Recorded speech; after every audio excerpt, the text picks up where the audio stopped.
সাজানো আছে অপারেশন থিয়েটারের আধুনিক সজ্জা, আলোকসজ্জা, স্যালাইন স্ট্যান্ড, অক্সিজেন সিলিন্ডার থেকে শুরু করে অস্ত্রোপচারের সব যন্ত্রপাতি।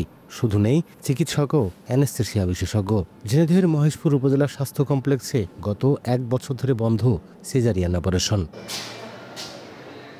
একই অবস্থা জেলার হরিণাকুণ্ডু, শৈলকুপা, কালীগঞ্জ, কোটচাঁদপুর উপজেলা স্বাস্থ্য কমপ্লেক্সের। স্থানীয়রা বলছেন, সরকারি হাসপাতালে সিজারিয়ান না হয় বাধ্য হয়ে প্রসূতিদের ছুটতে হচ্ছে দূরের কোনো ক্লিনিকে।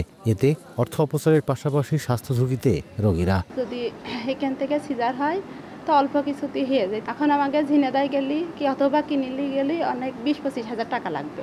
আমি গরিব মানুষ, এত টাকা পাবো পানি। ডাক্তার পাইনি, সেখানে হাসপাতালের কোনো পদ্ধতি পেলাম না বলে আমরা ক্লিনিক চাইছি। অপারেশন হয়তো সার করতো, এখন অজ্ঞান সারটার নাই, এই কারণে এখানে হয় না, রোগীও হয় না। আমরা চাই যে আমাদের এখানে সিজারটা অতি দ্রুত হোক। স্বাস্থ্য বিভাগ বলছে, অপারেশনের সবকিছুই ঠিক আছে। চিকিৎসক পদায়ন হলে আবারও সেবা দেওয়া সম্ভব হবে। সমাধানের জন্য আমরা উপর জানাইছি, লিখছি। এখন যদি আমাদের এখানে নিয়োগ দেয় আমরা আবার চালু করতে পারবো। আমাদের সব কিছু ঠিক আছে, ওটি ঠিক আছে, আমাদের সবকিছু অবকাঠামো ঠিক আছে। স্বাস্থ্য বিভাগের দেয়া তথ্য মতে জেলার 5টি উপজেলা স্বাস্থ্য কমপ্লেক্সে চিকিৎসক পদায়ন হলে মাসে অন্তত 200 প্রসূতি সেবা পেতেন। লোটাস রহমান সোহাগ, সময় সংবাদ, ঝিনাইদহ।